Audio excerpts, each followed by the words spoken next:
Shalom amigos, buenas noches. Gracias por conectarse para el estudio de hoy.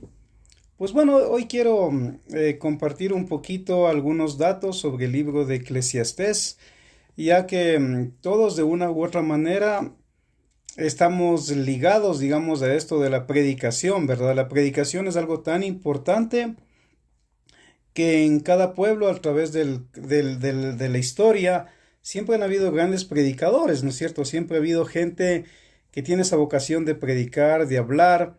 En el mundo antiguo, por ejemplo, en Roma había la famosa retórica, que es el arte de elaborar las palabras para convencer, pero a veces en la política, por ejemplo, se podía elaborar una buena retórica para convencer al pueblo, no necesariamente diciéndoles la verdad, sino diciéndoles algo que supuestamente es una verdad, pero era una mentira, ¿no es cierto? De ahí el dicho, por ejemplo, de Agustín de Hipona, que basta un poquito de una verdad o un poquito de una mentira, igual va a ser mentira. Entonces, verdades a medias son mentiras completas. Entonces, la retórica, por ejemplo, es el arte de elaborar las palabras para convencer, para dar discursos, ¿no es cierto? Yo les contaba que Agustín de Hipona, por ejemplo, fue un gran maestro de retórica en la época del siglo III, en lo que era el Imperio Romano. Incluso él llegó a ser el que daba los discursos en lugar del emperador para convencer justamente al pueblo y a los líderes, o sea, del Senado, de lo que el emperador estaba haciendo era lo correcto. Entonces, la predicación siempre ha sido importante en toda la historia de la humanidad. Sin embargo, en otro caso, obviamente tenemos que un poquito irnos a la Biblia para entender este tema, ¿no? Entonces, por ejemplo, todo el mundo obviamente va a decir que de pronto el mejor predicador que ha habido en todos los tiempos es Yeshua, ¿no es cierto?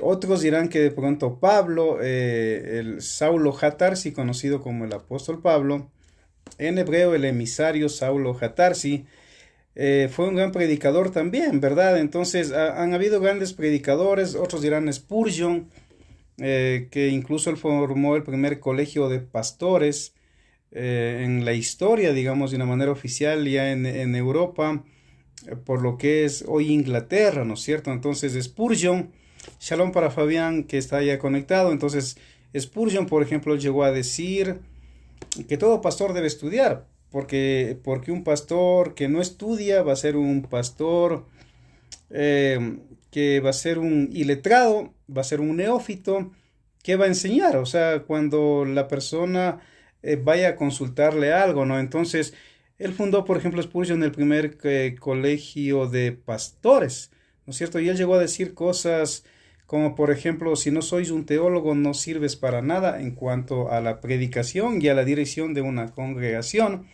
Entonces, ha habido varios grandes predicadores a través de la historia. Sin embargo, obviamente, si nos vamos al libro de Eclesiastés, les comento que es el interés en esta noche de estudiar un poquito.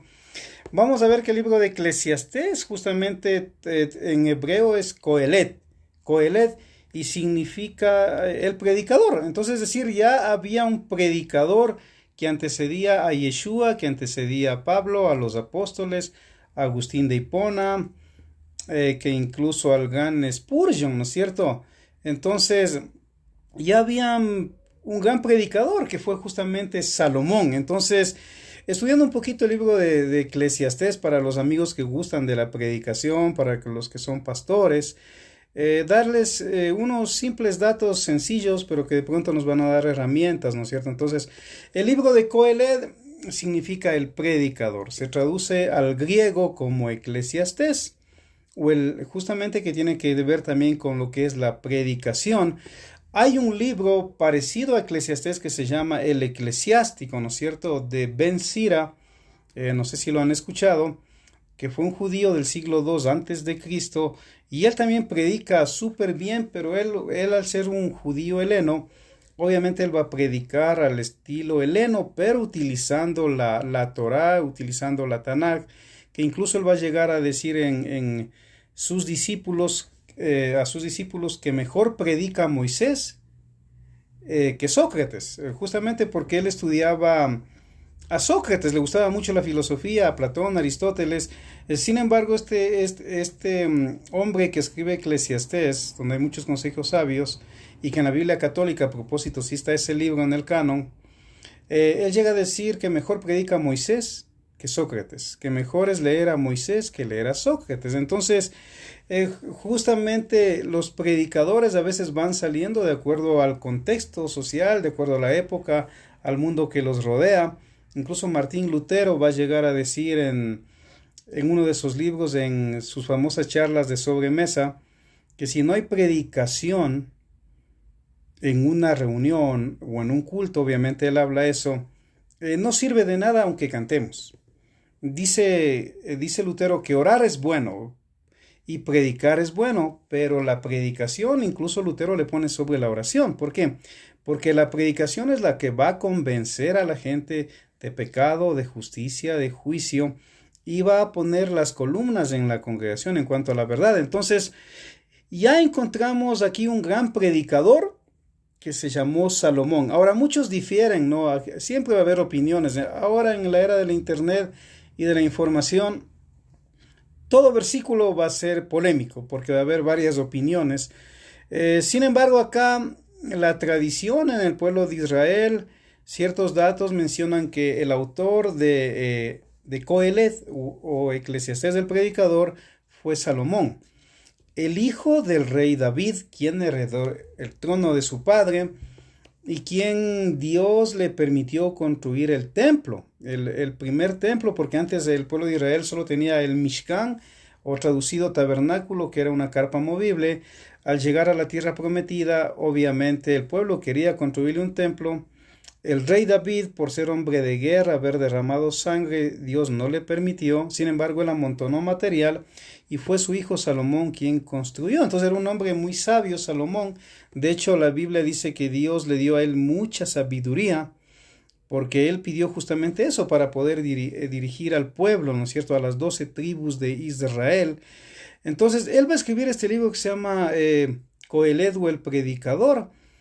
Pero hay personas también eruditas que consideran que no lo escribió Salomón, sino que es un libro escrito posterior, después de la muerte de Salomón. Otros dicen que en la tradición oral se hablaba del Eclesiastés y después de varios siglos los copistas anotaron los datos de Salomón. Entonces, sea cual sea la opinión, algo interesante es que ya en Eclesiastés capítulo 1, verso 1, el escritor menciona que es hijo de David, obviamente, y eso es un dato muy fuerte en apologética, como para darle la ventaja que Salomón es el autor, ¿no es cierto? Entonces, Salomón va a predicar prácticamente con la sabiduría que Dios le dio en todo el libro. En todo el libro, a tal punto que va a ser un libro tan polémico, tan difícil de comprender para muchos en el contexto antiguo, sobre todo, que incluso corrió el riesgo de no entrar en el canon. O sea, los mismos judíos debatían si este libro debía estar o no debía estar en el canon. También con el libro de Cantares y el libro de Esther, que eran los tres libros que muchos se resistían a que entren dentro del que es la Tanaj o el canon oficial de Israel en cuanto a las Sagradas Escrituras.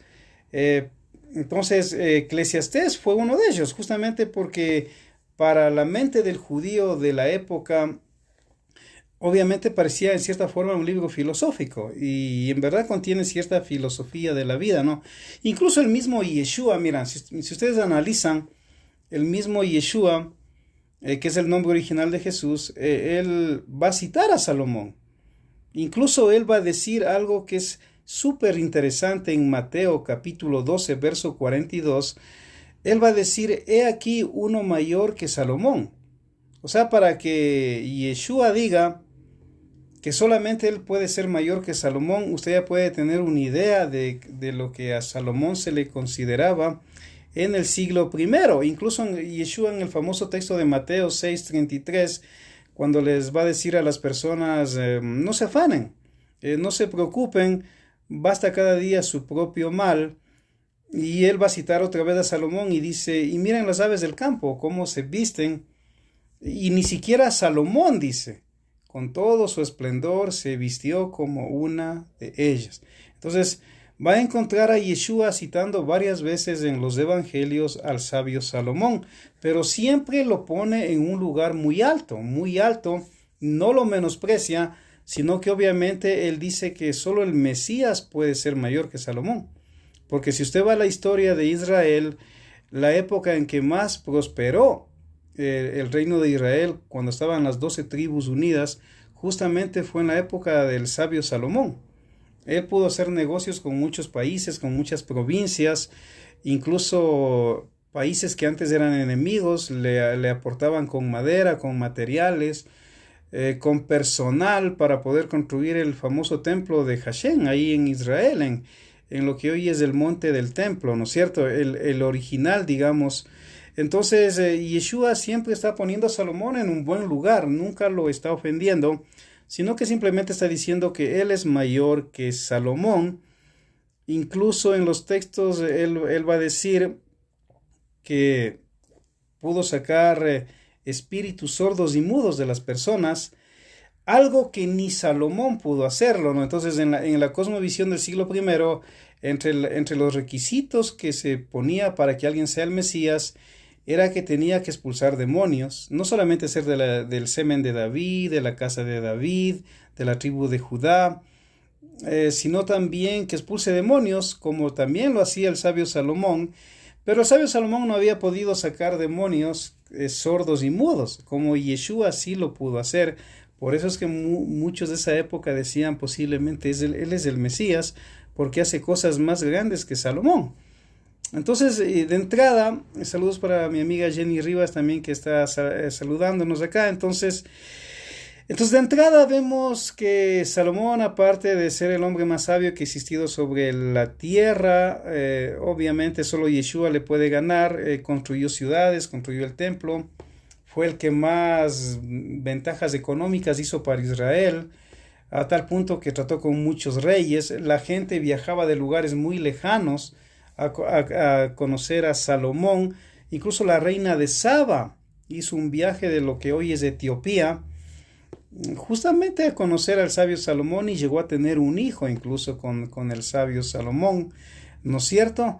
Entonces ya podemos tener una idea de la fama del sabio Salomón, y él va a escribir este libro que se llama el Eclesiastés, el predicador, ¿no? Entonces, de entrada, ya sabemos que el que escribe ese libro es hijo de David. Obviamente el judaísmo dice Salomón.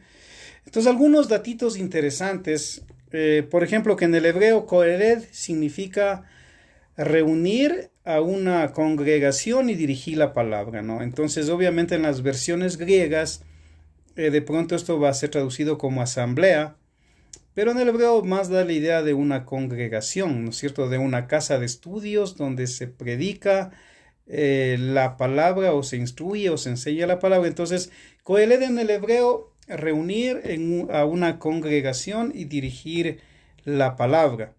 Segundo, en el griego Eclesiastés de la Septuaginta significa orador público o predicador. Usted recuerda la famosa Septuaginta que comienza desde el año 250 antes de Cristo hasta unos añitos antes de Cristo. Se terminó de traducir toda la Tanaj.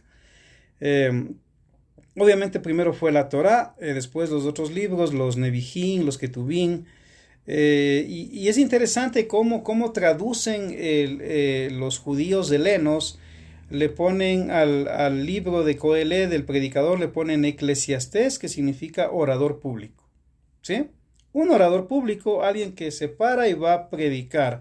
También, como tercer punto, se dice que es el libro más extraño de la Biblia, por su contenido aparentemente con filosofía hedonista. O sea, el hedonismo en esos tiempos, en la filosofía griega, tenía que ver mucho con el placer, ¿no? Con el placer, pero en el sentido de disfrutar la vida, de vivir la vida lo máximo que tú puedes, a tal punto que varios puntos de la teología, por ejemplo, de los saduceos, obviamente va a salir del libro de Eclesiastés, como por ejemplo que después de la muerte ya no hay resurrección y todo tiene significado en esta vida, comamos y bebamos que mañana moriremos, algo que Pablo se oponía obviamente después, pero es justamente porque Eclesiastés dice, ¿quién sabe lo que le pasa al hombre después de la muerte o al animal? Porque así como el espíritu del animal vuelve a Dios, el espíritu del hombre también vuelve a Dios.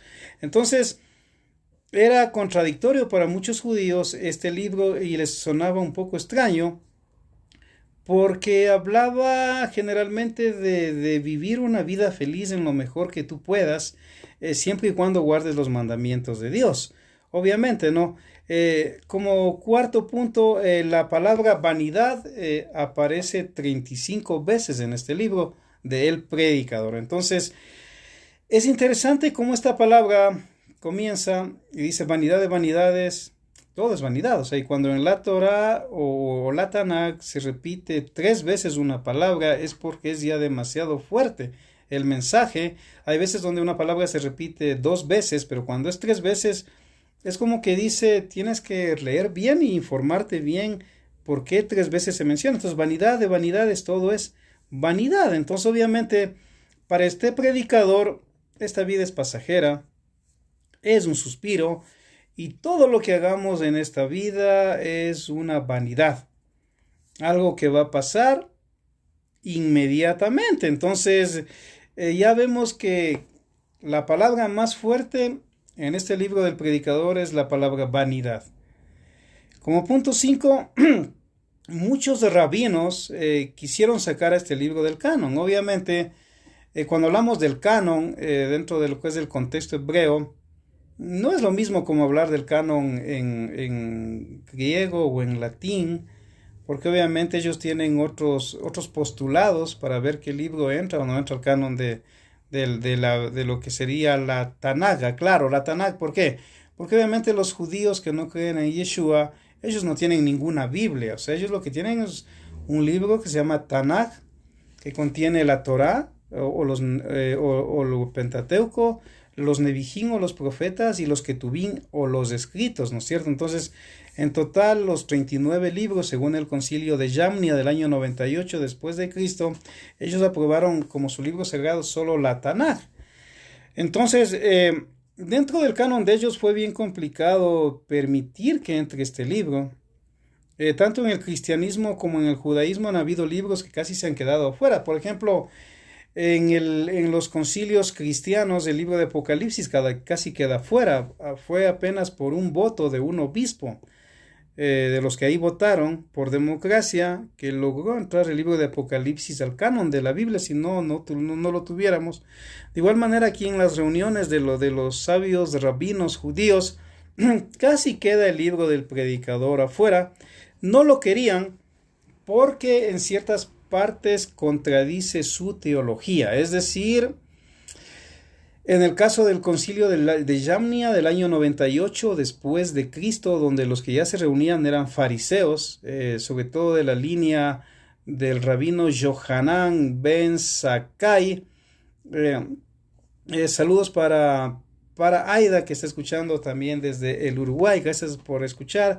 Entonces, en el año 98, cuando se da el concilio de Yamnia para decretar los libros judíos, obviamente los que dirigían eran ya de la línea de los fariseos, ya no de los saduceos. Los saduceos, de hecho, dejaron de existir después de la destrucción del templo del año 70 después de Cristo. Entonces, los fariseos tenían la idea de que si hay resurrección, por ejemplo. Los saduceos no. Entonces, este libro no les gustaba mucho porque Salomón dice, bueno, ¿y cómo sabemos si hay vida o no después de la muerte? Y otros postulados que Salomón va a mencionar que contradecían la teología de los fariseos de la escuela del rabino Yohanan ben Zakkai, que de hecho su mejor discípulo fue el rabino Akiva, aunque él no era judío, era un gentil, se convirtió el rabino Akiva, y mucha de la teología judía askenazi que en la actualidad tenemos gobernando el mundo dentro de lo que es el Estado de Israel y los grupos que no creen en Yeshua, en realidad viene de la escuela de Akiva, ¿no es cierto? Entonces, para ellos era un problema porque los rabinos decían, este libro de Eclesiastés o del predicador no nos conviene. Saludos para el pastor Jorge Giovanni también, que está escuchando, y a los hermanos de Renacidos. Entonces ya vemos que fue un problema que entre el libro de Eclesiastés me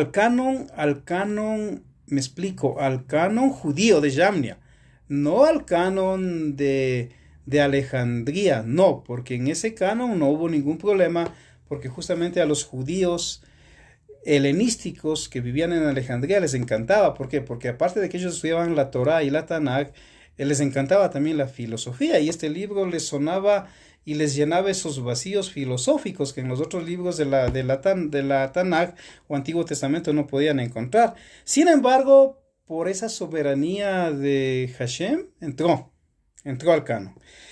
Como en punto 6, aparentemente y ciertamente este libro es fatalista, pesimista, desilusionista, sin sentido de la vida. O sea, aparentemente si usted lee el libro de Eclesiastés, parece un libro fatalista, porque dice, lo que fue ayer será hoy y será mañana.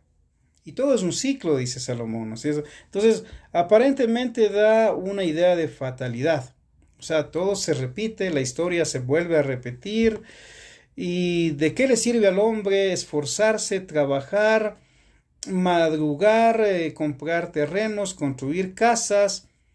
Cuando dice, no se pone a pensar en que pronto morirá o la vida pasará, 70 años, 80 años, 90 años, no sé, 100 años, y se irá. Y dice, ¿y de quién será esto por lo cual tanto se ha afanado? ¿No es cierto? Bueno, los que tienen hijos pueden decir, voy a dejar a mis hijos. Pero Salomón dice que hay un hombre que no tiene hijos y no se pregunta, ¿y de quién va a ser lo que tanto me afano? El mismo sabio Salomón dice en Proverbios que el buen abuelo, usted lo puede buscar en Proverbios, deja herencia a sus nietos, dice algo que a mí me impresiona, porque normalmente el padre es el que tiene que dejar pues a sus hijos algo, pero dice que el buen abuelo entre las cosas que hace es dejar herencia a sus nietos, hablando de situaciones económicas, ¿no? Entonces, este libro parece ciertamente fatalista, pesimista. Si usted lo lee con una cosmovisión media despechada, le va a desilusionar. Pareciera que la vida no tiene sentido, pero en realidad no es así. Lo que pasa es que el predicador predica en un contexto que en Israel otros no lo daban. Y él, al ser rey, porque él dice, yo me he dado todos los placeres que se puede dar un hombre en la vida, construí el templo, he tenido mujeres, me he construido ciudades, tengo los mejores vestidos, tengo oro, me llevo con todo el mundo, me temen, soy millonario, yo qué sé. Sin embargo, él llega a decir, vanidad de vanidades, todo es vanidad, y esto no me sirve de nada. Por eso es que al final del texto de Eclesiastés va a llegar a decir, lo único bueno, joven, es teme a Dios y guarda sus mandamientos. O sea, es impresionante porque él los resume este libro al decir lo único bueno que hay. Ni siquiera es lo material, aunque es necesario. Lo único bueno en realidad en esta vida es temer a Dios y guardar que sus mitzvot, sus mandamientos. Y claro, dentro del contexto de Salomón, todo mandamiento tiene un rito. O sea, ¿me explico? O sea, no es que un mandamiento usted lo puede cumplir sin un rito. Dentro del contexto del predicador, obviamente en el contexto hebreo, si usted lo lee, todo mandamiento, toda mitzvot tiene que tener un rito, porque es importante. Entonces, por ejemplo, imaginemos cuando alguien va a hacer tevilá o bautismo, tiene que haber un rito. Algunos visten de blanco, otros hacen oraciones, otros tocan el shofar, otros cantan. O sea, hay un rito ahí. Cuando en el pueblo de Israel ya guardaban el Shabbat, hay un rito. O sea, encienden velas, hacen ciertas oraciones, el hombre lee Proverbios 31, del 10 en adelante a su esposa en las noches del Shabbat.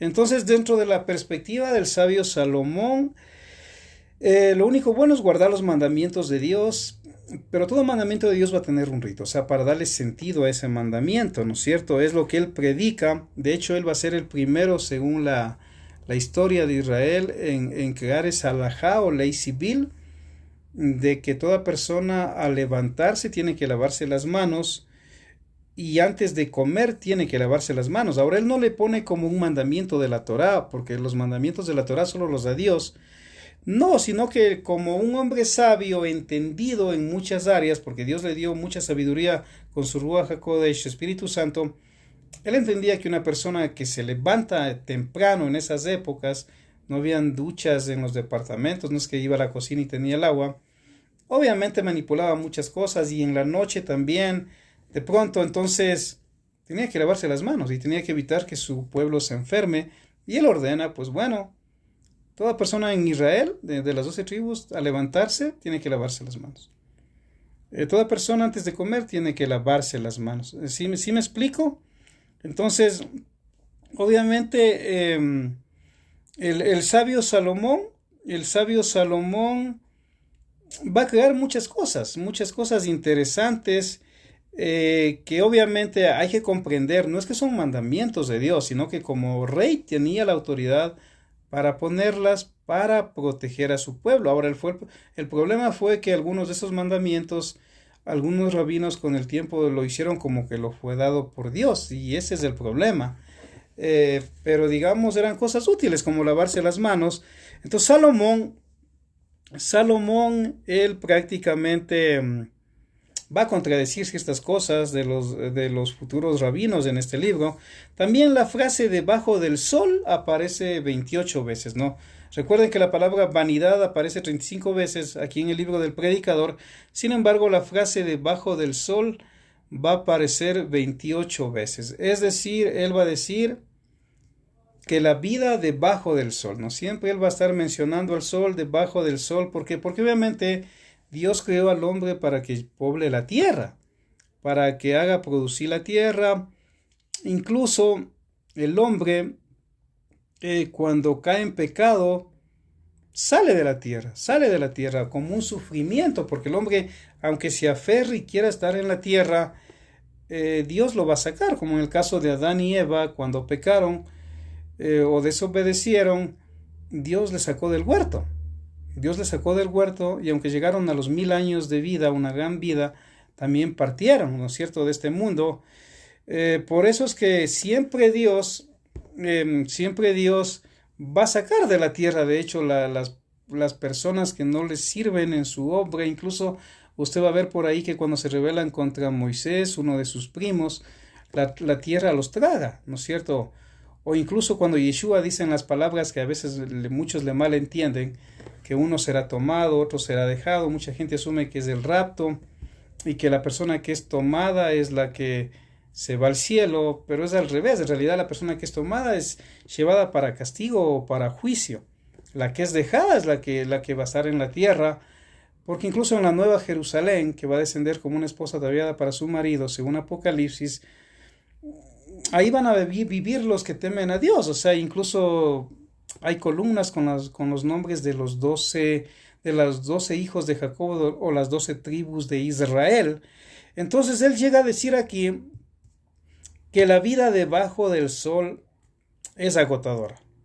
Es agotadora porque sencillamente es un afán. Desde que usted se levanta hasta cuando se acuesta es un afán.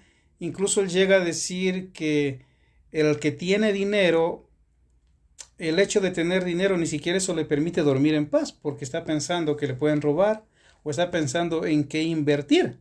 O sea, y lo maneja de esa manera que pareciera fatalista en realidad. Bueno, entonces, según algunos comentaristas del libro de Eclesiastés, que obviamente hay muchos comentaristas, van a llegar a decir de pronto algo que yo lo veo como algo errado en lo personal, pero llegan a decir muchos autores que quizás el autor tenía poca luz, o sea, no tenía, en otras palabras, mucha revelación, o que Dios no le reveló muchas cosas, según algunos. Por eso es que este libro lo hizo un poco fatalista, según algunos autores. Entonces, puede ser que sí, puede ser que no. Yo no sé, no soy nadie para juzgar a los grandes comentaristas de la Biblia. Sin embargo, no estoy de acuerdo, porque la misma palabra de Dios dice que Dios le dio sabiduría a él como a nadie le había dado. Entonces, obviamente, él sabía lo que escribía, porque él sabía lo que predicaba, él sabía de lo que hablaba. Entonces, no considero yo en lo personal que él tenía poca luz. No, el mismo hecho de que Yeshua diga, he aquí alguien mayor que Salomón, Es porque era un hombre que tenía demasiada luz, Salomón. También el predicador va a resumir en este libro que es bueno temer a Dios y guardar sus mandamientos, que es lo único que vale. Entonces, si ustedes analizan el libro que parece fatalista desde el principio, en realidad va a tener un final maravilloso. ¿Por qué? Porque el predicador llega al mensaje de sus oyentes, que justamente quiere decir que todo es pasajero en esta vida. No es que sea malo tener una casa, un carro, un terreno, comer algo agradable, vestirse agradablemente. No. Sin embargo, él lo que va a decir es que eso es importante, pero no es tan importante como el temer a Dios y guardar sus mandamientos. ¿Por qué? Porque al final de esta vida, obviamente, lo único que uno puede llevarse de bueno ante Dios es justamente eso. O sea, para los que creemos en la resurrección, porque hay dos resurrecciones en la Biblia, la primera resurrección, la segunda resurrección, obviamente toda persona vamos a dar cuentas. El libro de Hebreos dice que está escrito para los hombres que mueran una sola vez y después de esto que el juicio. Entonces no hay reencarnación para el autor de los Hebreos, como creen muchos amigos judíos que estudian la Cábala, o como creen muchos hindúes, ¿no es cierto? Entonces no hay reencarnación porque dice está escrito para todos los hombres que mueran una sola vez y después de esto ¿qué? El juicio, ¿no es cierto? Entonces obviamente Dios va a pedir cuentas de lo que uno hizo en esta vida. Entonces en el judaísmo oral se manifiestan que hay 9 preguntas que Dios le va a hacer a cada persona. Una de ellas, por ejemplo, es obviamente qué hizo con lo que Dios le dio. O sea, si lo administró bien, si hizo obras buenas, si ayudó a los necesitados, si dio para su obra, etc. Otra pregunta va a ser si es que comió todos los frutos que Dios hace que la tierra produzca para que el hombre se alimente, porque Dios ama al hombre, al ser humano, por eso lo creó. Entonces hay varias preguntas según... Saludos para Rose Álvaro también que está escuchando. Gracias por escuchar, Rose. Entonces, hay ese tipo de preguntas, libre de que usted crea o no crea. Sin embargo, es interesante que Dios va a preguntarle a la persona después de morir si comiste todos los frutos y las verduras que yo planté en la tierra para ti. Entonces hay gente que a veces no le gusta el mango, a otros no les gustan las naranjas, los ajos, los limones. Pues sí, pues según la tradición oral, Dios va a preguntar todo ese tipo de cosas, ¿no? Bueno, son 9 preguntas que no va al caso, pero digámoslo así, Salomón va a decir, teme a Dios, teme a Elohim, en el original es Elohim, traducido en el griego Teos, o Dios en castellano, pero hablamos del Dios de Israel, no hablamos de Zeus, el Dios griego, hablamos del verdadero Elohim, el Dios de Israel, de Jehová. Entonces dice, teme a Elohim y guarda sus mandamientos, que es lo único que vale. Los mandamientos, es decir, recuerden que el mismo Yeshua dice, el que me ama guarda mis mandamientos. Incluso primera de Juan capítulo 3 verso 4 o 9, Juan define lo que es pecado y dice pecado es no guardar los mandamientos de Dios. Entonces pecado no es lo que el concilio de la iglesia católica o protestante define lo que es pecado, no. Según Juan, el apóstol Juan, pecado es no guardar los mandamientos de Dios. Eso es pecado. La iglesia ha creado muchos pecados, muchos mandamientos, muchas confesiones que son antibíblicas. Sin embargo, nosotros tenemos claro, ¿no? El pecado es no guardar los mandamientos de Dios. Entonces, eso es el final del libro, temer a Dios y guardar sus mandamientos. Y Salomón probó todos los placeres y llegó a la anterior conclusión. O sea, aquí no hablamos de una persona, digamos así nomás. O sea, aunque hubieron hombres que de pronto lo tuvieron todos, estuvo Julio César, hubieron grandes emperadores, hubieron faraones. Sin embargo, nadie llegó al nivel de Salomón, porque él obviamente conocía la Torá, conocía la instrucción o el Pentateuco dada por parte de Dios a Moisés, y David y su madre obviamente le enseñaron. Entonces él probó todos los placeres que usted puede imaginarse. O sea, él tuvo las mejores casas que pudo haber tenido un hombre. Él construyó el templo de Salomón, que está considerado entre las 7 maravillas del mundo antiguo, más hermoso. Llegó a construir ciudades. aunque pecó al tener muchas mujeres, llegó a tener 700 esposas y 300 concubinas, es lo que se llama un harem. Entonces, él tuvo todo lo que de pronto un hombre necesita o anhela, se sobrepasó, aunque la Torá prohíbe que un rey tenga muchos caballos, sin embargo, él también se excedió en este punto y tuvo muchísimos caballos, porque en la Torá dice clarito que el rey de Israel no debe tener muchos caballos, porque el corazón de él se le puede desviar de Dios. No debe tener muchas mujeres, porque las mujeres idólatras harán que se desvíe su corazón de Dios. Sin embargo, él se sobrepasó al tener muchos caballos y muchas mujeres. Decir muchos caballos en ese tiempo es como decir hoy día muchos Ferraris. ¿Me explico? O sea, no estamos hablando de Suzuki Forzas aquí o de autos así con todo respeto de motores 1600. No, o sea, estamos hablando, póngale los caballos mejores de la época, como hoy decir los Ferraris. O sea, y no con calcomanías, como muchos les ponen. No, un Ferrari no tiene ni calcomanías. Entonces, miren, Salomón probó todo eso, todo lo que usted puede imaginarse, todo lo que usted puede imaginarse. Sin embargo, él llega a decir que todo eso es vanidad. Todo eso es vanidad, aflicción del espíritu, porque la persona que tiene ni siquiera puede dormir en paz por miedo a que le roben o en qué va a invertir. Y él llega a decir, teme a Dios y guarda sus mandamientos. Por ejemplo, Scott, que es un gran comentarista de la Biblia, dice que este libro de Eclesiastés le parece el más extraño de todos y que su aparición en el canon es inexplicable, dice, ya que como se puede apreciar el libro, dice, ignora, según este autor, algunas doctrinas bíblicas que se encuentran en otros libros. Entonces él asume que es tal vez por la imperfección de la revelación. Ahora muchos van a hablarle aquí de revelación progresiva, ¿no es cierto? Lo cual sí es importante, es verdad. Dios se ha ido revelando poco a poco de una manera progresiva a través de la historia. En un periodo de 1500 años, 1600 años, se escribió la Biblia en 3 idiomas, hebreo, arameo, griego, 40 autores, entre ellos reyes, otros sacerdotes, otros campesinos, otros pescadores, escribieron la Biblia. Sin embargo, hay que entender que la luz que Dios le da a Salomón es una luz sin igual, que solamente la puede sobrepasar el Mesías, es decir, Yeshua. Por eso es que incluso hay una escuela al día de hoy, que no la voy a mencionar, de interpretación famosa a nivel mundial de la Biblia, que consideran que alguien como Salomón puede llegar a ser el anticristo. Con las características de Salomón, puede llegar a ser el anticristo. ¿Por qué? Porque no ha habido otro como él.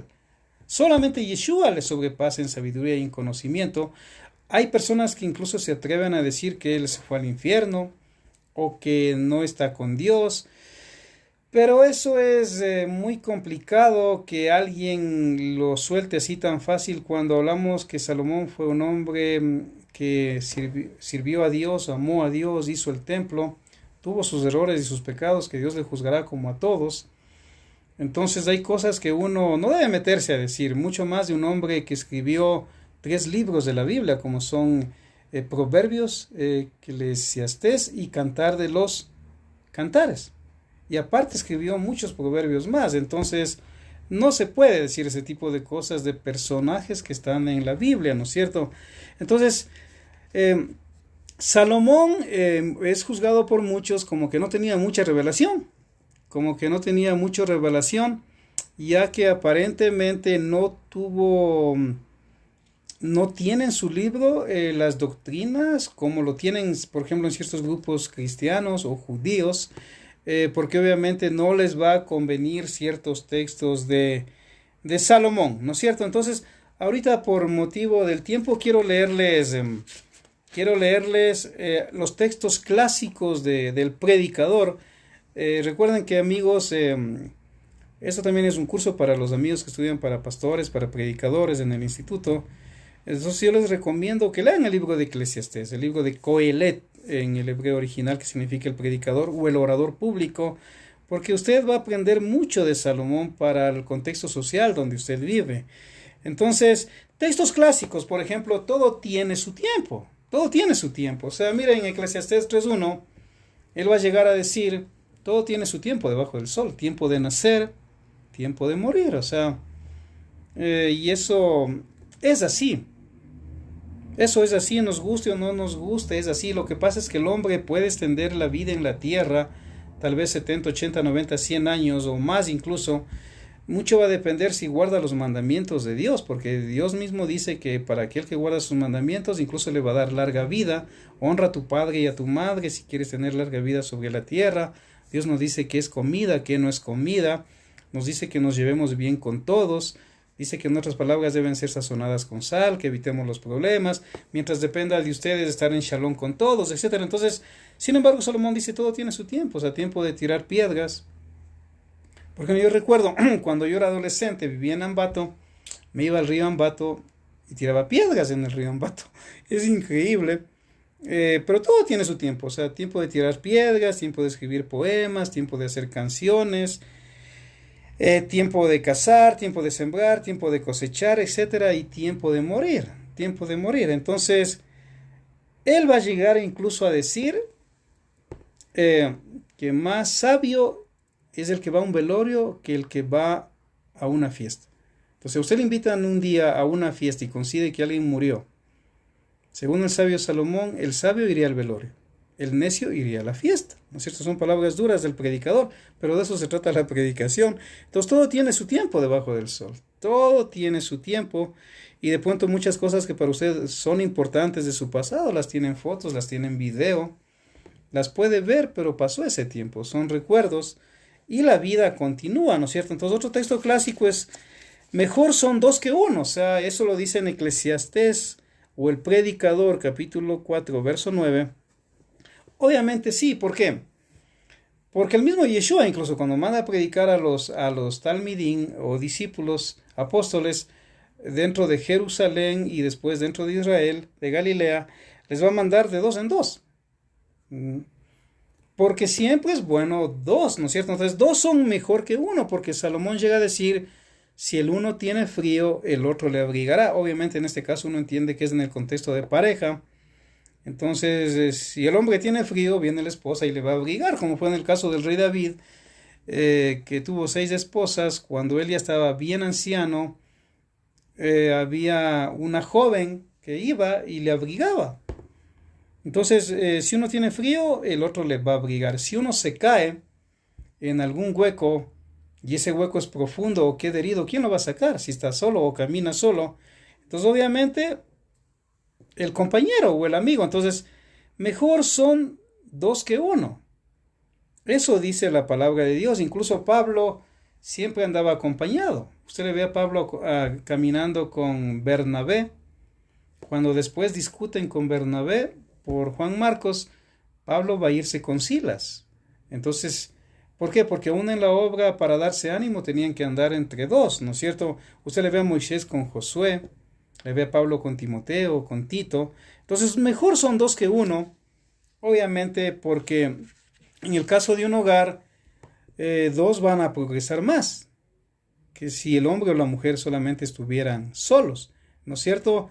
La mujer va a abrigar al esposo y dos compañeros en un trabajo levantarían más rápido si son albañiles una pared, o si son ingenieros medirían con su GPS una mina. O sea, es sencillo de comprender que son dos mejor que uno. Entonces, otro texto clásico del predicador es mejor es no prometer que prometer y no cumplir. Mejor es no prometer que prometer y no cumplir. Eso lo dicen el predicador o Eclesiastés capítulo 5, verso 5. Justamente ¿por qué? Porque mucha gente, ya había este mal incluso en Israel, de que muchos prometían cosas a Elohim o a Dios cuando estaban en grandes problemas. Y como suele suceder, cuando Dios les ayudaba, se olvidaban de Dios.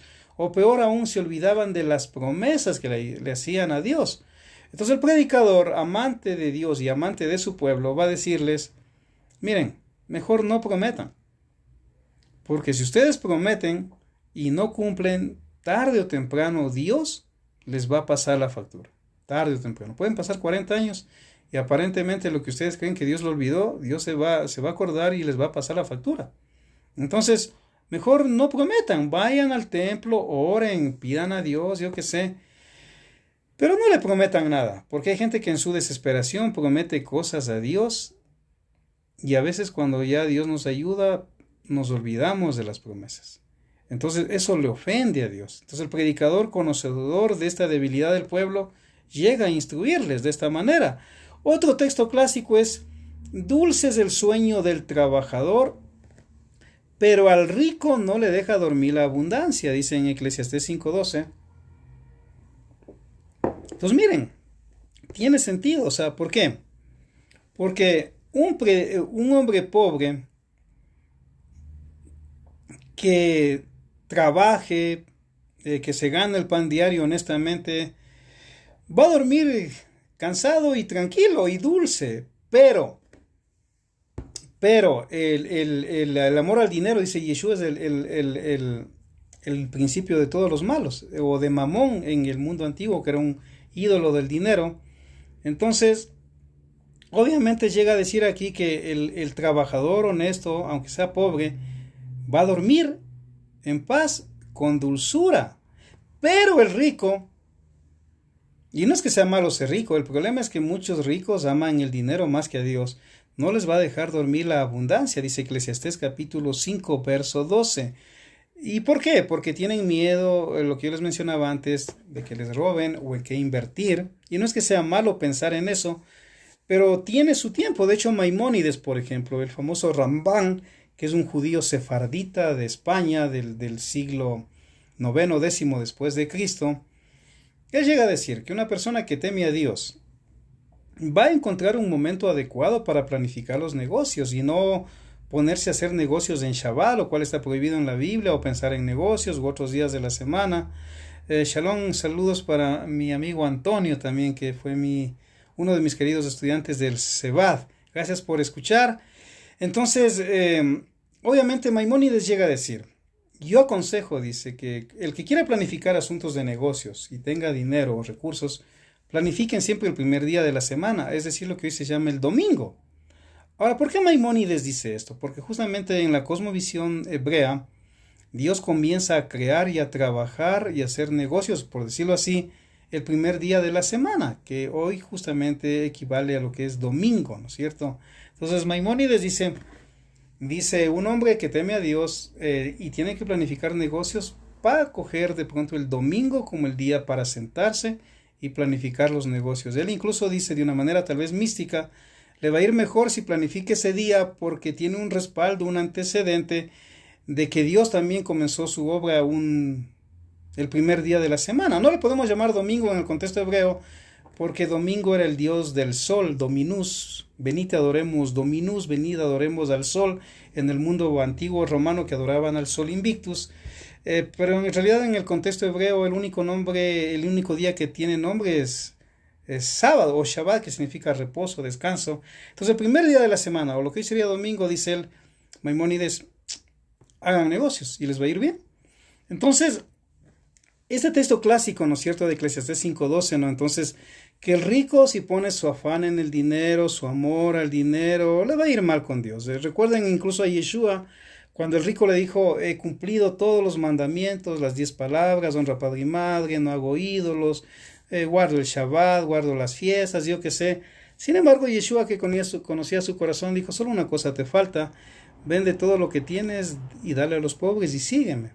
¿Por qué? Porque Yeshua conocía el corazón de este hombre que estaba más en las riquezas, y ahí el Evangelio dice que este hombre se entristeció, se dio media vuelta y abandonó a Yeshua. Entonces nos sirve el ejemplo, ¿no? No es que sea malo tener dinero. Muchos hombres de Dios fueron muy adinerados, como el padre Abraham, que compró la cueva de Macpela, que es la entrada al huerto del Edén, de hecho, donde están enterrados Adán y Eva, Abraham, Sara, Jacob, su esposa Isaac, su esposa Rebeca, Jacob, su esposa Lea. Entonces, habían hombres de dinero de Dios, pero ponían el dinero al servicio de Dios, de su familia, de mejorar este mundo mientras ellos estén aquí en esta tierra. Sin embargo, hay hombres que es al revés. Por eso incluso en el Evangelio, cuando se habla de este hombre que creó graneros, almacenó riquezas, mucha comida, dijo, alégrate alma porque tienes para muchos años comida, tienes los galpones llenos. Sin embargo, Yeshua dice, necio, hoy noche vienen a pedir tu alma. Y lo que tú has reunido, ¿de quién será? Nada hemos traído al mundo, le dice Pablo a Timoteo, y nada hemos de llevar. Entonces lo que Dios nos ha dado debemos administrarlo bien conforme a la voluntad de Dios.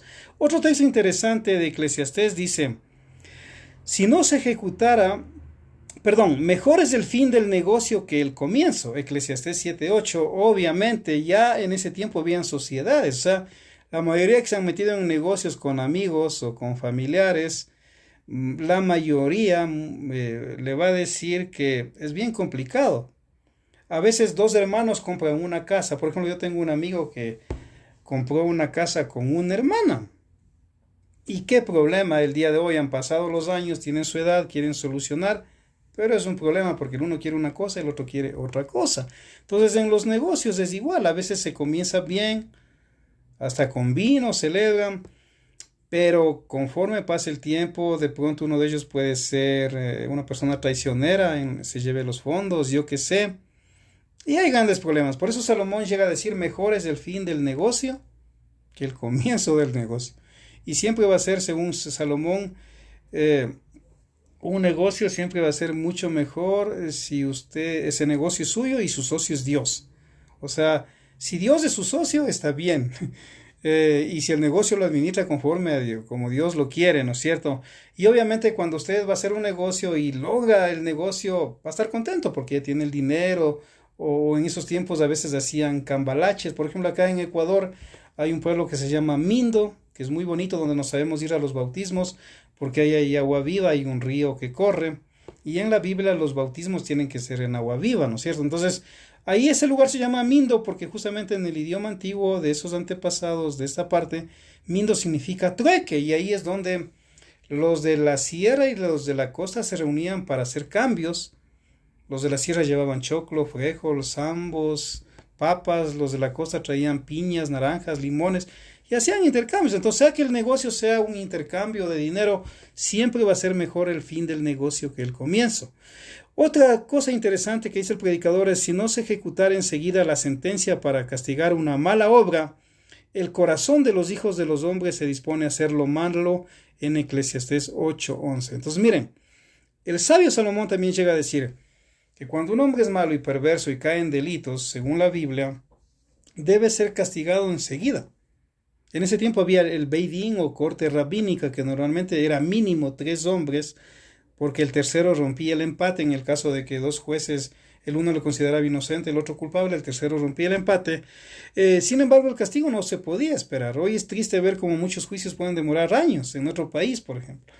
Claro, un juicio debe ser bien elaborado, bien hecho, sí, pero dice aquí el sabio Salomón que si no se ejecuta enseguida la sentencia y el castigo por una mala obra, el corazón de todos los hijos de los hombres o del pueblo se va a disponer a hacer lo malo. ¿Por qué? Porque va a decir, no, pues él hizo lo malo, no hay castigo, o se demora el castigo, yo también puedo hacerlo. Sin embargo, el mismo Salomón dice que aún el necio, cuando ve que se castiga a otro, aprende y tiene miedo al dolor, a los azotes, ¿no es cierto? También llega a decir Salomón aquí, mejor es perro vivo que león muerto, en Eclesiastés 9:4. Obviamente que sí, o sea, ¿de qué sirve un león, aunque sea el rey de la selva, si está muerto? Aunque sea un perro chihuahua, vale más, aunque Salomón no menciona al perro chihuahua, pero mejor es un perro vivo que un león muerto. ¿Por qué? Porque obviamente la vida tiene sentido. La vida tiene sentido. O sea, la vida es lo mejor que tenemos de parte de Dios y debemos saberla llevar bien con nuestras acciones porque Dios nos ha dado libre albedrío, ¿no es cierto? Entonces siempre va a ser mejor la vida. No importa así sea de un perro, de cualquier animal que parezca despectivo, aunque el perro no es ningún despectivo, de hecho muchos lo consideran el mejor amigo del hombre y es un gran animal que ama a los hombres, le protege a los hombres también, sus casas, etcétera. Entonces la vida va a ser lo mejor. Por eso en el mundo antiguo hasta hoy se mantiene en Israel, por ejemplo, brindar con vino y se dice lejaim, o sea, por la vida, porque lo que tiene sentido es lejaim. Es vivir. De hecho, Yeshua dice, yo soy el camino, la verdad y la vida. Lejaim, nadie viene al Padre sino por mí, ¿no es cierto? También llega a decir Salomón, mejor es la sabiduría que la fuerza. ¿sí? Mejor es la sabiduría que la fuerza en Eclesiastés 9:6, ¿no es cierto? Bueno, Antonio dice, hoy en día lamentablemente le dan las vueltas a un juicio hasta ver quién ofrece más, o sea, por amor al dinero. Sí, justamente es así. De hecho, la palabra burocracia, que muchos se oyen en las noticias, viene del griego, que significa poder del escritorio o alguien que está sentado tras del escritorio. Entonces, los juicios, como dice Antonio, se manejan mucho si es que hay dinero debajo del escritorio. Y obviamente el que tiene el poder es el que está atrás del escritorio, el que tiene esa oficina. Entonces sí, justamente así, por eso es que el mundo se va corrompiendo más y más y más, porque si hubiera justicia, como dice Salomón, y el castigo fuera inmediato, el mundo se frenaría o la gente se frenaría en lo malo, porque Salomón mismo llega a decir que mientras no haya justicia, no va a haber shalom, en hebreo, que significa paz. Entonces obviamente Salomón en Proverbios dice que donde hay paz es porque hay justicia. Entonces, si en un pueblo, no importa, Ecuador, Uruguay, Cuba, Venezuela, Estados Unidos, Israel, mientras no haya justicia no va a haber paz. Donde hay justicia, ahí va a haber paz. Entonces, Salomón también llega a decir aquí en Eclesiastés 9:6, mejor es la sabiduría que la fuerza. O sea, no se necesita ser un Rambo, un Sylvester Stallone o un Hulk Hogan, digamos, para ser bien visto por Dios. No, sino ser sabio. ¿Por qué? Porque la sabiduría, cuando Santiago dice que la sabiduría verdadera proviene de lo alto, no es que la verdadera sabiduría, con el respeto lo digo, proviene de los griegos, aunque ellos crearon la filosofía que significa amor o aspiración a la sabiduría, respetando la moral de Sócrates, de Platón, sobre todo de Sócrates, que era más moralista de acuerdo al contexto occidental griego. Sin embargo, Santiago llega a decir en su epístola que la sabiduría verdadera, la que vale la pena, es la que viene de lo alto, del Padre de las luces, el quien da, dice, en abundancia a quien le pida. Entonces, de paso, debemos pedir sabiduría a Dios que nos dé, ¿no es cierto? Entonces, la sabiduría siempre va a solucionar las cosas mucho mejor que si fuera con la fuerza. El mismo sabio Salomón dice que la blanda respuesta aplaca la ira, mas la respuesta áspera hace subir al furor. Por ejemplo, si hay una pelea en el hogar y la mujer responde enojadísima, al hombre le va a enojar peor. O si el hombre le responde peor a la mujer le va a responder mejor. Entonces la blanda respuesta aplaca la ira, pero la respuesta necia hace subir el furor, ¿no es cierto? Entonces la sabiduría, el hombre sabio, dice Salomón, es mejor para una ciudad que un ejército. Entonces una ciudad puede estar más segura, aunque usted no lo crea, si tiene un hombre sabio y esa ciudad sabe escucharle, que si tuviera un gran ejército, ¿no es cierto? También dice aquí que por la pereza se cae el techo, Eclesiastés 10:18. Obviamente Dios creó al hombre para que trabaje, siempre el hombre tiene que estar activo. De hecho, en la Biblia, solo el Shabbat el hombre podía descansar, siempre tenía que estar trabajando. En el mundo antiguo pagano, por ejemplo, en los romanos, en Egipto, etcétera, todos los días trabajaba la gente. No es que había el mes de vacaciones o que llegó el domingo y ya tienen libre ese día, no. Estos pueblos con el tiempo, cuando el cristianismo fue avanzando, copiaron esta idea de Dios de que el Shabbat es un día de descanso para que no trabajen ni los empleados, ni los esclavos, ni los animales, y dejar incluso de descansar la tierra cada 7 años. Tomaron esta idea y dijeron, bueno, vamos a copiar esto de la Biblia y vamos a dejar el domingo como un día de descanso. Y así quedó. Y hasta el día de hoy en los pueblos occidentales, donde tienen la influencia el cristianismo o la iglesia católica que vino oficialmente, usted va a ver que el domingo es un día ya oficial ante las leyes de descanso. ¿De dónde viene esto? De la Biblia. Sin embargo, la Biblia le insta al hombre a trabajar de domingo, según el contexto hebreo bíblico, del domingo a viernes. Tiene tiempo para hacer sus cosas, para su familia, para lo que tenga que hacer, etcétera, viajes, negocios, pero el séptimo día, dice Dios, tienes que dedicarlo a mí, meditar en mí, estudiar mi palabra, ¿no es cierto? Entonces, la pereza es algo mal visto, ¿no es cierto? En la Biblia el que trabaja va a tener, en la Biblia el que trabaja tiene, va a poder sustentar a su familia, llenar sus cámaras, o es decir, sus dormitorios, su sala, su cocina, con todo lo que necesite, porque justamente va a trabajar. El mismo Salomón dice que sale en la mañana al campo y regresa contento y puede llenar sus cámaras, justamente por el trabajo. Más el perezoso dice, ve caer el techo y no le importa. Pero asimismo dice, llegará su hambre y su necesidad.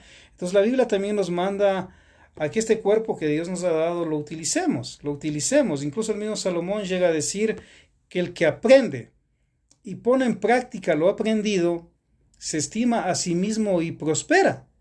Es decir, cualquier profesión que usted haya aprendido, ¿no es cierto? Si usted se mejora, prepara, practica, pone en práctica ese oficio que usted ha aprendido o que Dios le ha dado también, sus padres le han dado también esforzándose en los estudios, yo qué sé. Entonces obviamente el que aprende un oficio y pone en práctica lo aprendido, o zapatero a tus zapatos, se estima a sí mismo, dice Salomón, y prospera. O sea, entonces el esforzarse, el trabajar en lo que Dios a usted le ha dado, obviamente va a hacer que usted se estime a sí mismo, que la gente le vea dignamente y va a prosperar. ¿Por qué? Porque todo oficio es importante. Ahora hay oficios que van desapareciendo de acuerdo a las épocas también, ¿no es cierto? Sin embargo, hay oficios nuevos que también con la tecnología van apareciendo. Entonces, en cualquier oficio, toda persona debe hacerlo bien. Por eso dice, todo lo que hagáis, hacedlo como para el Señor. Si alguien le manda a hacer un mueble, una puerta, hágalo como para el Señor. O sea, si le manda a preparar, yo que sé, algún escrito, algún asunto importante, hágalo como para el Señor. Y también dice en Eclesiastés 12:1, acuérdate de tu Creador antes que vengan los días malos. Miren, Eclesiastés 12:1, ya cerca de finalizar el libro, el predicador nos insta a acordarnos del Creador, de quien nos da la vida. ¿Por qué? Porque van a venir los días malos. Obviamente él cuando habla malos, días malos, no está hablando aquí ni de pandemias, ni de crisis económicas, ni de que no va a haber lluvia, y no. Está hablando de los años de la vejez, de los años donde el ser humano ya no puede caminar como antes, que necesita que alguien lo mueva, que alguien le vista, que un hijo, un nieto le lleve a pasear, el yerno, la nuera. Ya no puede cocinar o yo qué sé, necesita que alguien le cocine, le sirva. Entonces van a llegar esos días malos, obviamente en ese sentido. No porque la vejez sea mala, no, la vejez es buena, incluso la Biblia manda a respetar mucho al anciano. Sin embargo, en el cuerpo van a venir esos días complicados, pero Dios no quiere que el hombre se acuerde de Dios en esos momentos. ¿Por qué? Porque muchos hombres que han escuchado o se han puesto a buscar de Dios en esa edad, hasta han llorado, porque se arrepienten que cuando eran jóvenes y podían hacer cosas buenas para Dios, para el prójimo, para ellos mismos, estarían felices. Y lloran, ¿por qué? Porque cuando podían hacerlo prefirieron los placeres a las virtudes. Se dice que por cada virtud hay dos vicios. Y todo vicio, dice Juan Montalvo, es un gran problema. Es algo que va contra el Estado, contra la familia, contra Dios. Todo vicio, aunque usted no lo crea. Entonces, ver a 10 personas en una cantina influye contra el mundo, contra el Estado, porque esa gente no produce, esa gente consume. Va contra la familia, contra la esposa, contra los hijos que no tendrán ni qué comer, ni qué vestir porque su esposo se gasta en una cantina. O sea, todo vicio trae problemas, toda virtud trae bendición. Entonces, hay que acordarse del Creador cuando uno es joven, para que cuando lleguen los días de la ancianidad uno pueda estar en paz y decir, hice lo que pude en la obra de Dios. Y por último, temer a Dios y guardar sus mandamientos en Coelet, Eclesiastés o el Predicador, capítulo 12, verso 3. Entonces, lo mejor, dice el sabio Salomón, es temer a Dios y guardar sus mandamientos. Él escribe este libro ya estando anciano. Él había hecho muchas cosas importantes, como construir el templo. Tuvo muchos encuentros con reyes de otros países, iban a conocerle, etcétera, etcétera. Comió los mejores manjares, se construyó ciudades, vistió como nadie. Sin embargo, él llega a decir, teme a Dios y guarda sus mandamientos, porque eso es en realidad el sentido de la vida y lo que vale para el hombre. Por eso una persona, cuando alguien va a morir, aunque haya tenido una vida mala, aparentemente para nosotros uno no debe juzgar. Porque si caemos en esos delitos, podemos errar. ¿Por qué? Porque Dios es el único que conoce la vida de una persona. Una persona aún en el último momento de su vida, antes de entregar el Espíritu, puede arrepentirse. Si es genuino, Dios lo puede perdonar. ¿No es cierto? Entonces, temer a Dios y guardar los mandamientos. Entonces no podemos decir que Salomón está en el infierno. No sabemos, o sea, y guardando las distancias, por ejemplo, no podemos decir como muchos predicadores hoy dicen Maradona está en el infierno. No sabemos lo que pasó con Maradona en los últimos momentos, en su mente, en su corazón, para con Dios. O sea, creo que hay que respetar, por ejemplo, a este futbolista. Fue un gran futbolista, sea lo que haya sido con su vida, Dios lo juzgará. Y pedir que Dios consuele los corazones de su familia, ¿no es cierto? Entonces, temer a Dios y guardar sus mandamientos, que es lo que dice Salomón. Entonces, si Salomón se arrepintió o no se arrepintió de los templos que hizo para sus mujeres, para los ídolos de sus mujeres, yo creo que sí, porque este libro lo escribe en su vejez. Que lo mejor es temer a Dios y guardar sus mandamientos. Entonces yo les recomiendo a amigos que andan en el ministerio, sobre todo de la predicación, investiguen un poco sobre este libro de Eclesiastés. ¿Por qué? Porque el predicador va a tener que predicar ciertos temas que no son tan religiosos incluso. Porque hay predicadores que de pronto les gustan los temas doctrinales, pero hay otras cosas que a la gente le gusta. La ciencia va cambiando, la medicina va cambiando, aparecen deportes, aparecen cosas interesantes, novedades. Y el predicador debe ser alguien informado, o sea, debe conocer teología, debe conocer filosofía. Aunque no crea en la reencarnación, debe saber cuáles son los postulados de la cábala, de la reencarnación. Debe conocer de política, porque en la Biblia Dios usó muchos hombres en la política. La política en griego significa el buen gobierno de los pueblos. Hay predicadores que lastimosamente dicen que el cristiano no debe meterse en la política, pero eso es contra las escrituras. Usted ve al mismo Daniel, que es parte de Israel, obviamente él llegó a ser ministro de Estado, o sea, y en 3 gobiernos, con Nabucodonosor, después con el rey Medo-Persa, 3 reyes en total. Y él fue el primer ministro. Usted va a ver a José siendo el segundo después de Faraón en todo Egipto. Y eso es política. Eso es política. Usted va a ver a Nehemías, que era copero del rey, orar y pedir que Dios le ayude para que el rey le mande a reconstruir los muros de Jerusalén. Y él fue. Y él fue como un político, actuó como un político, porque él no era Cohen Gadol, ni era levita, ni nada de eso, ni era un mesías de la tribu de David. Él fue como un político y dirigió, tomó decisiones políticas con Esdras, que él sí era sacerdote, decisiones políticas como por ejemplo, aunque nos suene duras hoy, hacer que los judíos que tomaron esposas en Babilonia paganas, hacerlas que las abandonen, si es que querían volver a Jerusalén y a reconstruir el templo, decisiones políticas. Entonces miren, la política es el buen gobierno de los pueblos. Lastimosamente, la política no es que es mala, es buena si es que fuera bien llevada. El problema es que puede haber malos políticos o gente que se mete en la política. Entonces, el predicador debe también saber de política. Por ejemplo, aquí en Ecuador ya vienen las elecciones el próximo año para el nuevo presidente. Entonces, un predicador puede dar un tema político basado en las escrituras sin atacar a nadie, sin insultar a ningún candidato, aunque no le guste, eso debe reservarse, y tampoco puede decir voten por tal o cual persona, porque eso ya no es democracia. La palabra democracia significa poder del pueblo, pero un pastor está llamado a dar un sermón sobre política, qué es política, para que la gente comprenda lo que es política. Explicar de pronto postulados del capitalismo, del socialismo, del comunismo, yo qué sé. Pero en el buen sentido, pues, sin atacar a nadie, porque la misma Biblia nos manda a respetar a las autoridades que están puestas en lo civil. ¿No es cierto? Eso dice las Escrituras. Y también la Biblia dice que a veces Dios manda gobernantes buenos si el pueblo se porta bien, y puede poner gobernantes malos si el pueblo se porta mal.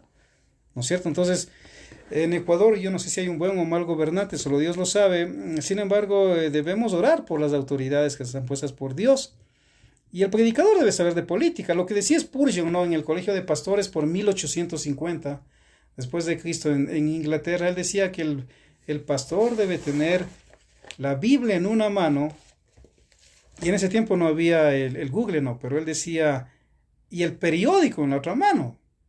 Y en el periódico no es que solamente se hablaba de política, se hablaba de deporte, se hablaba de moda, se hablaba de negocios, porque el predicador, el pastor debe ser alguien que lo abarque casi todo, o en lo posible sepa de todo un poco. Antes el pastor era una persona en América del Sur, sobre todo, mal visto, hace unos 20, 30 años atrás, como lo último. Sin embargo, gracias a Dios, hoy día se respeta al pastor. Hoy día incluso se exige que un pastor tenga mínimo 2, 3 años de estudio de instituto bíblico. Entonces el pastor ya es algo bien más respetado porque estudia, porque así como un abogado estudia para leyes, un doctor estudia para medicina, un ingeniero estudia para construcciones o según el tipo de ingeniería que sea ambiental, yo que sé, para minas, etcétera. Entonces, obviamente el predicador debe estudiar y debe conocer todo lo que pueda. Y en lo posible ser sabio, ¿no es cierto? Dice mi amiga del Uruguay, nadie puede decir ni pensar que alguien fue al infierno, solo es de Dios la decisión. Exactamente, o sea, miren, en el contexto hebreo se habla mucho del Yetzer Hará, la inclinación al mal, y lo que es la lengua maligna también, ¿no es cierto? Entonces el escribir cosas malas de una persona también es lengua maligna, es otra forma de hablar, el escribir. Y debemos ser muy cuidadosos ahí, porque el mismo Yeshua dice, con la vara que mides serás medido. No hagas a otro lo que no quieres que te hagan aquí, a ti. Medida, hay un dicho en el hebreo que se llama Kene Keneged, medida por medida. Entonces, solo Dios puede saber a dónde va una persona después de la muerte. Recuerde, aunque no era el buen ladrón, digamos, era un celote en realidad al que crucificaron, porque Roma nunca crucificaba a los ladrones, solo a los enemigos políticos los crucificaba. Entonces el mal conocido como el buen ladrón en realidad era un celote. Pero él encontró la salvación en Yeshua en el último momento, antes de expirar unas horitas antes o minutos en la cruz. Pues no podemos decirle todo lo malo que ese celote era, no tenemos esa autoridad, ¿no? Y lo que dice Antonio también, el pueblo de hoy tenemos lo que nos merecemos, varón, ¿sí? Esa es una gran verdad y lo dijo Juan Calvino, él fue un gran reformador en lo que es Suiza, Zurich, Suiza. De hecho él llegó a dominar incluso esa ciudad, y aunque no estoy muy de acuerdo con todo lo de Calvino, hay postulados interesantes de él, como por ejemplo una de las cosas de lo que él dijo es que Dios pone gobernantes malos cuando el pueblo es malo. Son postulados de Juan Calvino, ¿no es cierto? Ahora, ya para terminar este estudio del día de hoy, recordarles a mis amigos predicadores sobre todo, que debe conocer su Biblia en lo posible, como dicen los antiguos, de tapa a tapa. Comenzar por el principio del libro, no el final del libro, porque muchos comienzan leyendo Juan, leyendo Timoteo, Tito, Apocalipsis, eso es un error. Tiene que comenzar a leer el principio del libro para que pueda entender el final del libro, es decir, comienza en Génesis, vaya por orden continuo y termine hasta el Apocalipsis. ¿Por qué? Porque la suma de tu palabra es verdad, dice el salmista. Entonces, todo es importante. No es que el Antiguo Testamento ya no vale, como muchos dicen. Eso es un error terrible. Los 10 mandamientos están en el Antiguo Testamento. Los Salmos están en el Antiguo Testamento. Eclesiastés está en el Antiguo Testamento. Proverbios está en el Antiguo Testamento. La historia de Israel está en el Antiguo Testamento. La historia de la creación está en el Antiguo Testamento. La historia del diluvio. Pudiéramos citar mucho más. Entonces, toda la Biblia es importante, por eso es que dice la suma de tu palabra es verdad. Entonces, el predicador debe también comenzar a leer el principio del libro hasta el final del libro, tener en lo posible varias versiones, en lo posible preferir el hebreo, incluso antes que el griego, cuando el caso sea posible. Aún Agustín de Hipona, el gran teólogo occidental cristiano, respetado tanto por el protestantismo como el catolicismo, él llega a decir que es mejor estudiar en el hebreo en lo posible antes que el griego. ¿Por qué? Porque a veces al traducir una palabra del hebreo al griego, al latín o a otro idioma va a perder el sentido, ¿no es cierto? Por ejemplo, escalera en hebreo es masculino. Escalera en el griego parece femenino, ¿no es cierto? En el hebreo, Adán y Eva tienen a Caín y Abel antes de la caída. En la versión griega, da la idea que tienen después de la caída Caín y Abel, y así pudiera citarles muchos ejemplos. Entonces, mientras puedan estudiar las escrituras en el idioma original, es mucho mejor. También averiguar un poco sobre los mapas de la Biblia, la línea de tiempo, para que incluso pueda estudiar las profecías en base a los mapas de la época. Por ejemplo, Ecuador no había en ese tiempo, ¿no es cierto? Entonces mal haría un predicador en decir que el anticristo está en Quito, por ejemplo. Como hay predicadores que a veces dicen así de otros países, ¿no es cierto? No, tiene que irse a la línea de tiempo cuando escribe Apocalipsis Juan, por ejemplo, en la isla de Patmos. ¿Acaso había Costa Rica en la época de Patmos? Yo no puedo decir que la bestia o el falso profeta está en Costa Rica. No, tengo que irme a los mapas de la época en el contexto histórico. O sea, entonces estudiar un poco la línea de tiempo, el contexto histórico. El mejor diccionario de la Biblia o del Nuevo Testamento, incluso créanme que es la misma Biblia. La misma Biblia, sobre todo el Antiguo Testamento es el mejor diccionario que usted puede encontrar. Aunque hay diccionarios, bueno, yo de hecho tengo algunos en mi biblioteca que son buenos, pero el mejor diccionario, sin lugar a dudas, es el Antiguo Testamento para que usted pueda entender el Nuevo Testamento.